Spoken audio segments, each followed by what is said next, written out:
Okay, very good morning class. तो बेटा, आज हम लोग नए पाठ को पढ़ेंगे। देखिए, हम लोगों ने स्पर्श पढ़ लिया, व्याकरण में भी 2 चैप्टर पढ़ लिए। अब इसके बाद जो हमारा अगला नंबर होगा, जो अगला पाठ हम पढ़ेंगे, अगली किताब हम जो पढ़ेंगे, उसका नाम है संचयन। ठीक है।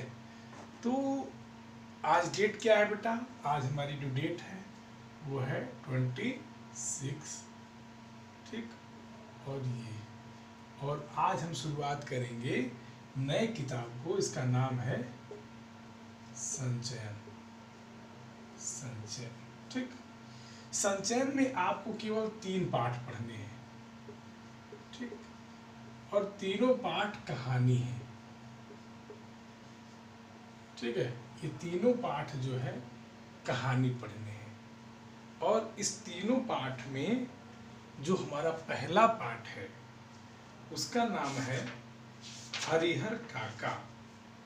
ठीक। थोड़ा सा अगर हम पाठ्यक्रम पे चर्चा करें, पाठ्यक्रम पे बात करें, तो उसमें जो पहले है वो मिथिलेश्वर की कहानी है। मिथिलेश्वर की एक कहानी है, इसका नाम है हरिहर काका। इसका नाम क्या है? हरिहर काका। ठीक। दूसरे पे कौन है? दूसरे पे गुरुदयाल सिंह। दूसरे पे है गुरुदयाल सिंह। इनकी जो रचना है इसका नाम है सपनों के से दिन। ठीक। सपनों के से दिन। ठीक। और तीसरा है राही मासूम रजा। राही मासूम रजा। इनकी रचना का नाम है टोपी शुक्ला। क्या नाम है? टोपी शुक्ला। तो कुल मिलाकर के बच्चा ये 3 पाठ हमको संचयन के अंतर्गत पढ़ने हैं। ठीक। इन्हीं तीनों पाठों से ही आपके बोर्ड परीक्षा में प्रश्न बनेंगे। ठीक। इतना सबको क्लियर है? यहाँ तक किसी को कोई दिक्कत नहीं है। चलिए, अब पहली कहानी जो हमको पढ़नी है उसका नाम है हरिहर काका। क्या नाम है? हरिहर काका। इसको हम मिटा देते हैं यहाँ तक। और सबके पास बुक होगी, मुझे इतना विश्वास है। और हरिहर काका कहानी को हम पढ़ेंगे।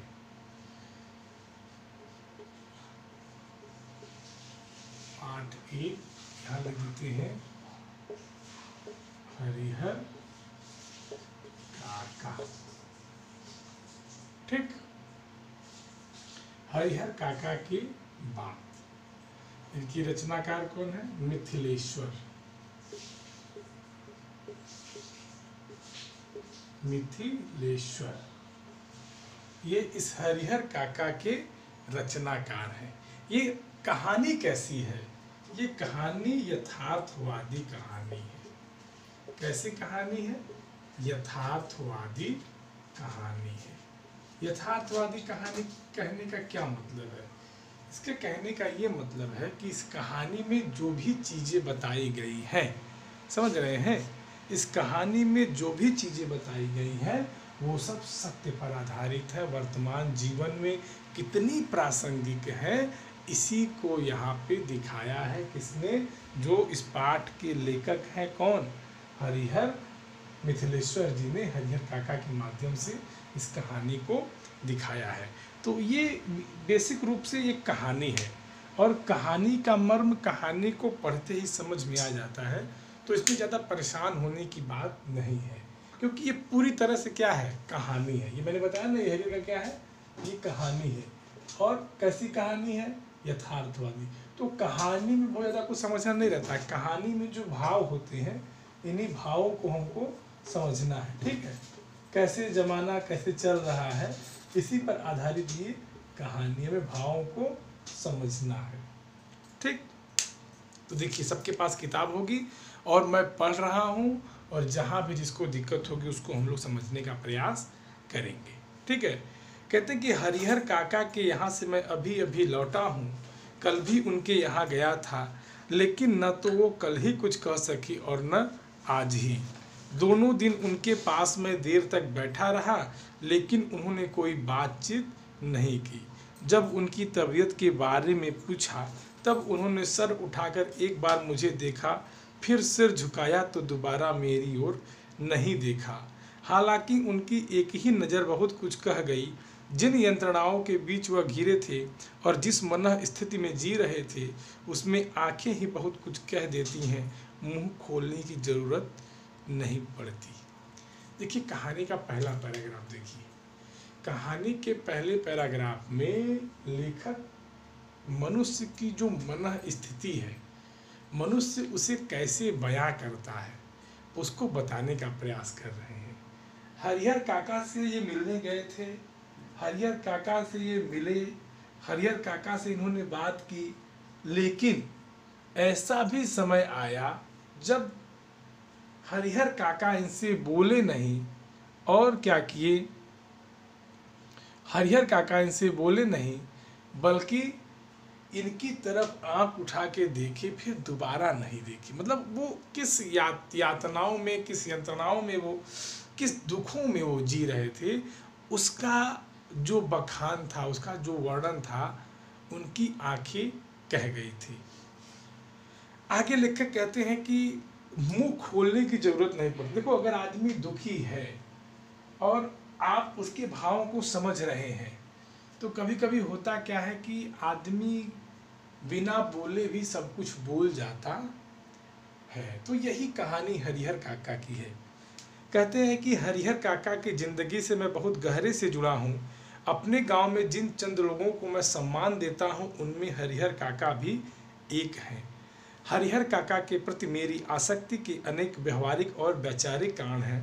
उनमें प्रमुख कारण दो हैं। यह तो एक कि हरिहर काका मेरे पड़ोस में रहते हैं, दूसरा कंधे पर बैठाकर घुमाया करते थे। ठीक, इतना क्लियर हो गई बात। दूसरा की वजह घुमाया करते थे। देखिए लेखक बताना चाहता है, हरिहर काका से लेखक कैसे जुड़ा उसको बताना चाहता है कि हरिहर काका से वो जुड़ा कैसे। तो कहते हैं कि दो कारण हैं, एक तो वैचारिक कारण, एक व्यवहारिक कारण। वैचारिक कारण माने जो उनकी बातें थी आपस में मिलती थी। अब व्यवहारिक जो लगाव था वो किस बात का था कि जो हरिहर काका थे वो लेखक माने मिथिलेश्वर जी को अपने कंधे पर बैठा करके घुमाया करते थे बचपन में। ठीक, तो कहते हैं यह तो एक कि हरिहर काका मेरे पड़ोस में रहते थे, दूसरा कारण कि मेरी माँ बताती है हरिहर काका बचपन में मुझे बहुत दुलार करते थे। एक पिता अपने बच्चे को जितना प्यार करता है उससे कहीं ज़्यादा प्यार मुझे हरिहर काका करते थे। और जब मैं सयाना हुआ तब मेरी पहली दोस्ती हरिहर काका के साथ ही हुई थी। हरिहर काका ने भी जैसे मुझसे दोस्ती के लिए इतनी उम्र तक प्रतीक्षा की है। माँ बताती है कि मुझसे पहले गांव में किसी अन्य से उनकी दोस्ती इतनी गहरी नहीं हुई। वह मुझसे कुछ नहीं छिपाते थे, खूब खुलकर बातें करते थे, लेकिन फिलहाल मुझसे भी उन्होंने कुछ कहना बंद कर दिया है। उनकी इस स्थिति ने मुझे चिंतित कर दिया है, जैसे कोई नाव बीच मझधार में फंसी हो और उस पर सवार लोग चिल्ला कर भी अपनी रक्षा न कर सकते हों, क्योंकि उनकी चिल्लाहट दूर तक फैले सागर के बीच उठती गिरती लहरों में विलीन हो जाने के अतिरिक्त कर ही क्या सकती है। मौन होकर जल समाधि लेने के अतिरिक्त कोई दूसरा विकल्प नहीं, लेकिन मन इसे मानने को कतई तैयार नहीं। जीने की लालसा की वजह से बेचैनी और छटपटाहट बढ़ गई हो, कुछ ऐसी ही स्थिति के बीच हरिहर काका घिर गए। अब देखिए दूसरा पैराग्राफ। दूसरे पैराग्राफ में लेखक ये बताते हैं कि हरिहर काका से उनकी जो लगाव था, उनका जो आसक्ति थी, वो ये थी कि हरिहर काका उनके पड़ोस में रहते थे, हरिहर काका उन्हें पिता की तरह प्रेम करते थे। लेखक ये बताते हैं कि उनकी पहली दोस्ती, उनकी पहली मुलाकात हरिहर काका से ही हुई थी। तो हरिहर काका से उनकी पहली दोस्ती, पहली मुलाकात हुई। और जब लेखक अपनी हर बात हरिहर काका से बताते थे, एक दोस्तों में देखिए क्या होता है, एक दोस्त अपने दोनों दोस्त, अगर दो दोस्त होते हैं तो उन सबकी बातें आपस में शेयर होती हैं। तो यही बात, ठीक इसी तरह का जो चुनाव था वो हरिहर काका और मिथिलेश्वर लेखक के बीच में होती रहती थी। मतलब एक एक बात जो है एक दूसरे को बताते थे। लेकिन अब स्थिति कुछ ऐसी आ गई है, परिस्थिति कुछ ऐसी आ गई है कि अब हरिहर काका ने मिथिलेश्वर से भी बातचीत करना बंद कर दिया है। ठीक है। और कहते हैं कि लेखक कहते हैं कि उनकी जो स्थिति थी उसको देखकर मुझे बड़ी चिंता होती थी कि ऐसा क्या हो गया कि लेखक जो हरिहर काका है मुझसे बात करना बंद कर दे रहे हैं। कहते हैं कि उनकी स्थिति ऐसी थी जैसे नाव बीच मझधार में फंसी हो, लेकिन लोग चिल्ला नहीं सकते क्योंकि उनकी आवाज़ दूर तक जाएगी नहीं समुद्र की लहरों के बीच में। और लोग ये समझ लेते हैं कि अब चुपचाप मरने में भलाई है। तो कुछ उसी तरह की स्थिति जो है कहाँ थी, हरिहर काका की थी, जो मिथिलेश्वर बखान कर रहे हैं, जो मिथिलेश्वर लेखक है यह कहना बता रहे हैं कि कुछ ऐसी स्थिति हो गई थी कि मरने के सिवा उनके पास कोई चारा न था। समझ गए? आगे देखिए तीसरा पैराग्राफ। कहते हैं कि हरिहर काका के बारे में मैं सोचता हूँ तो मुझे लगता है कि वह समझ नहीं पा रहे हैं कि कहें तो क्या कहें। अब कोई ऐसी बात नहीं जिसे कहकर वह हल्का हो सके, कोई ऐसी उक्ति नहीं जिसे कहकर वो मुक्ति पा सकें। हरिहर काका की स्थिति में मैं भी होता तो निश्चय ही इस गूंगेपन का शिकार हो जाता। देखिए लेखक को कहीं न कहीं विडंबना मालूम है, इसलिए बार बार वो इस बात को दर्शाने का प्रयास कर रहे हैं कि हरिहर काका की जगह अगर मैं भी होता तो मैं भी इस विडंबना का शिकार होता, इस परिस्थिति का कहीं न कहीं शिकार होता। ठीक है। कहते हैं कि ऐसी कोई बात नहीं है अब कि जिसे कह करके लेखक जो है या हरिहर काका को समझा सके, या हरिहर काका लेखक के सामने अपनी बातों को, अपने दुखों को रख करके क्या कर सके, हल्का हो सके। होता है ना कभी कभी, देखो आदमी अपनी बातों को जब किसी से कह लेता है ना तो उसका मन शांत हो जाता है। जैसे अगर किसी घर कोई मृत्यु हो जाए तो अगर आदमी रो लेता है ना बेटा तो शांत हो जाता है। तो ठीक इसी प्रकार की स्थिति हरिहर काका की थी। वो लेखक से कुछ कह भी नहीं सकते थे क्योंकि ऐसी विडंबना, ऐसे दुखों से वो घिरे थे कि कहें तो क्या कहें। आगे देखिए।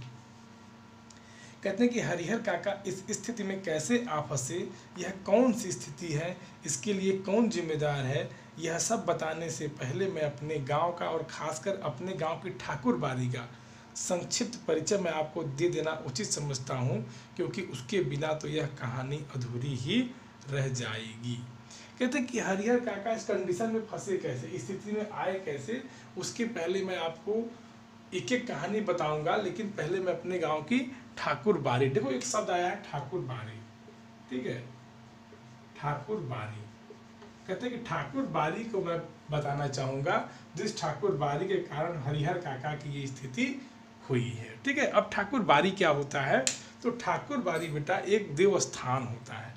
ठीक, क्या होता है, देव स्थान। ठाकुर बाड़ी का अर्थ होता है देव स्थान, जहाँ ठाकुर जी लोगों की, हमारे यहाँ भारतीय परंपरा में ठाकुर जी लोगों की पूजा होती है। तो ठाकुर बाड़ी मतलब जहाँ ठाकुर जी निवास करते थे, इसको देवस्थान भी बोलते हैं, ठाकुर जी का निवास स्थान। ठीक है।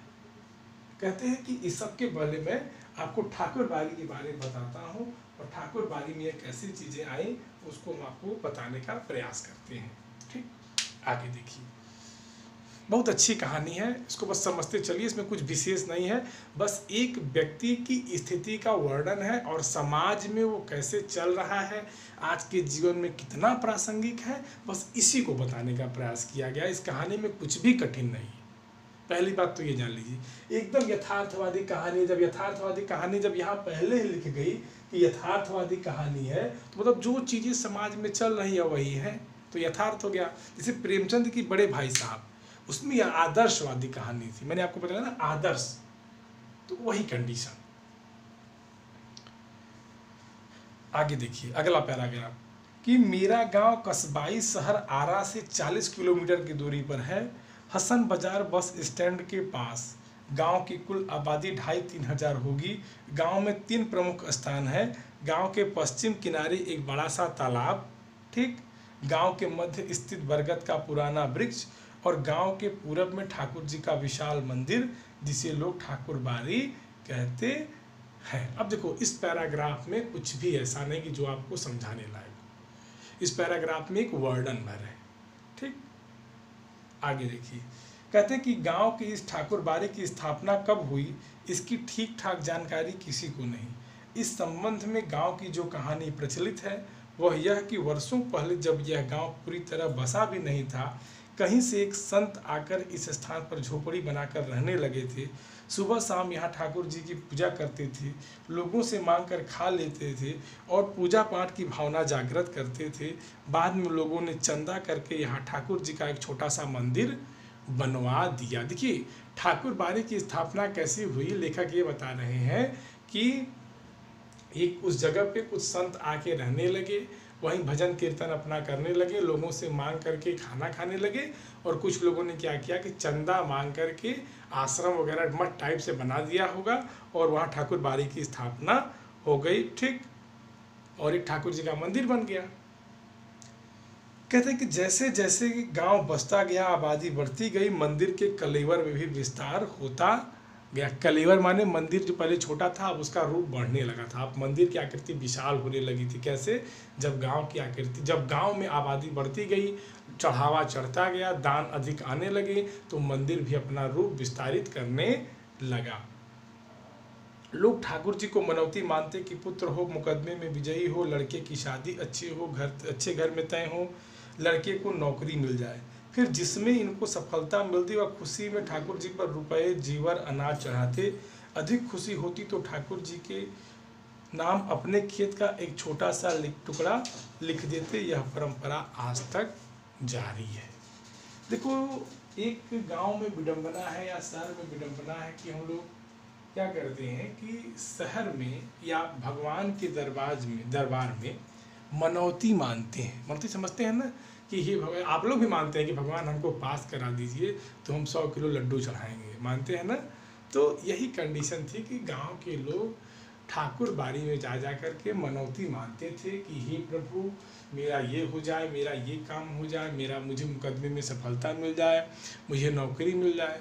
और इन सब के बाद जिसका काम हो जाता था, समझ रहे हैं, जिसका काम हो जाता था तो क्या होता था, लोग ठाकुर जी को चढ़ावे के रूप में अपने जमीन का एक टुकड़ा ही दे देते थे। अब सोचो कि जब जमीन का टुकड़ा ठाकुर जी को दान में चढ़ने लगा तो जाहिर सी बात है कि मंदिर का रूप जो है बड़ा तो हो ही जाएगा, किसी को कोई दिक्कत तो वहाँ होगी नहीं। भाई जब उनके नाम से जमीन हो गई तो जमीन में कुछ भी बनाइए, कोई दिक्कत नहीं, ठीक। और कहते हैं कि वह परंपरा जो है, ये जो परंपरा है कि ठाकुर जी हमारा सब काम कर रहे हैं और लोग इसी काम को आज तक मान रहे हैं, ठीक है। आगे देखते हैं। कहते हैं कि अधिकांश लोगों को विश्वास है कि उन्हें अच्छी फसल होती है इसलिए क्योंकि ठाकुर जी की कृपा से। मुकदमे में जीत हुई तो ठाकुर जी के चलते।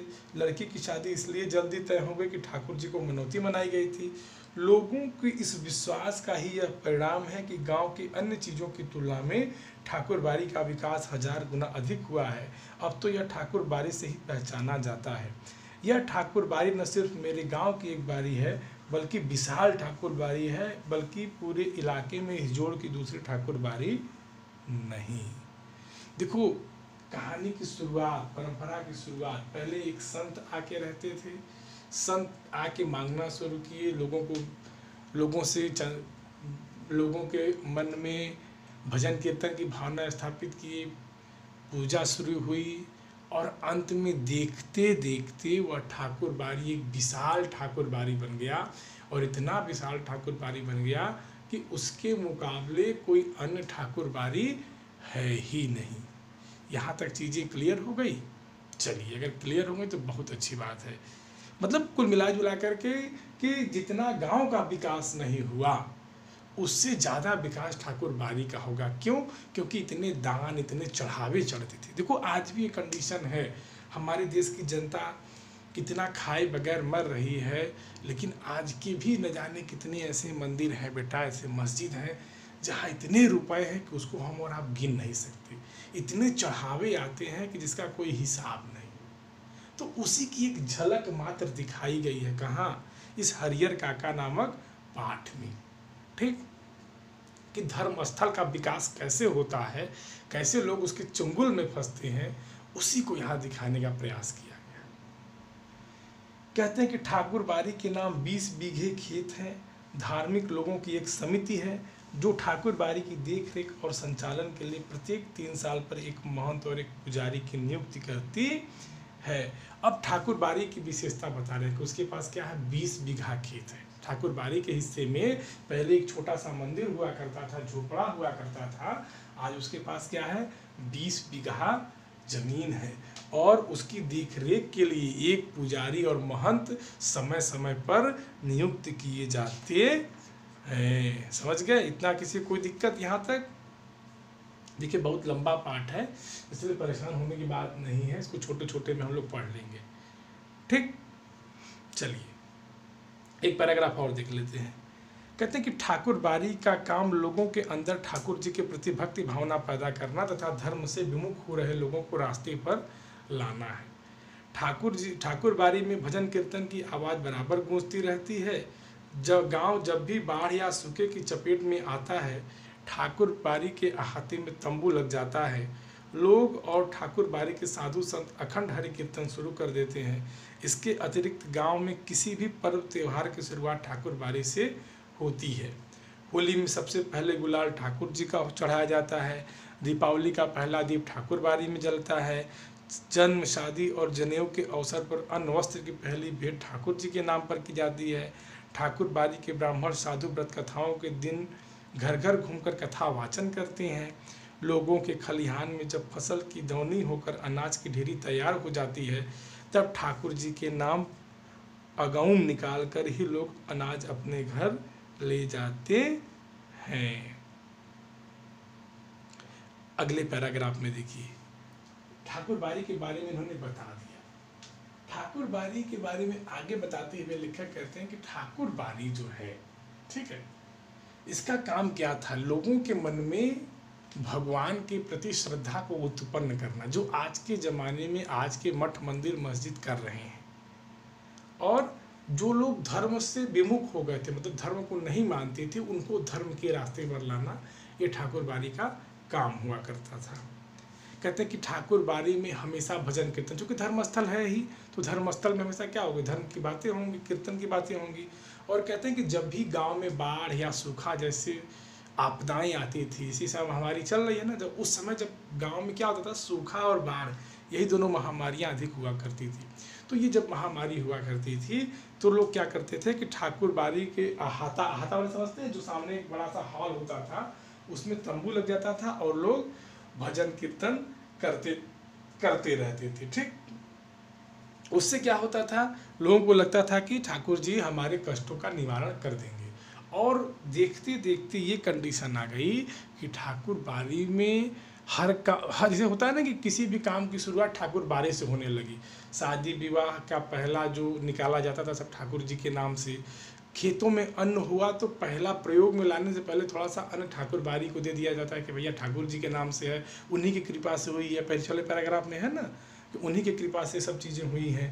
और दीपावली का पहला दीप ठाकुर जी के नाम से, होली में पहला रंग ठाकुर जी को लगाया जाता था। तो और ये सब अवगम, देखो अगौम लिखा है ना, अगौम माने अग, ये देखो थोड़ा सा इसमें ग्रामीण भाषा के शब्द मिलेंगे। ठीक है, तो अगौम जो है ग्रामीण भाषा के शब्द हैं। तो अगौम माने होता है अगउम, माने जो पहले निकाल दिया जाए देवताओं में, कि मतलब प्रयोग से पहले देवताओं को निकाले जाने वाले अन्न को क्या कहते हैं, अगौम।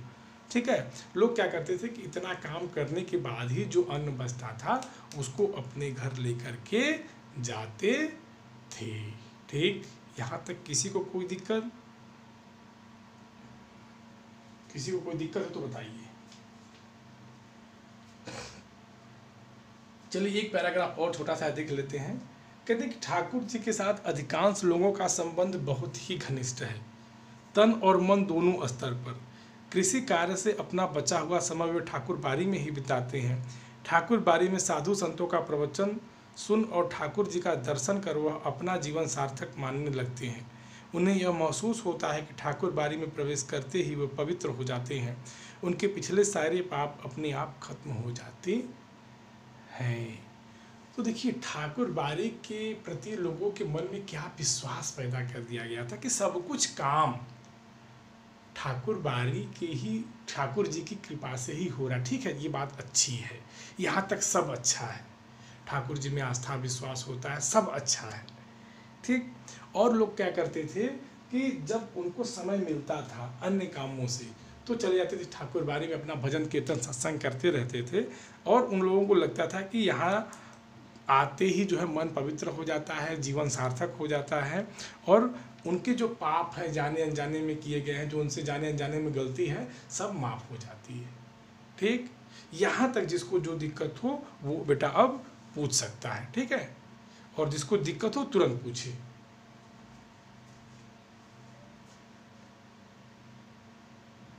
Very good morning.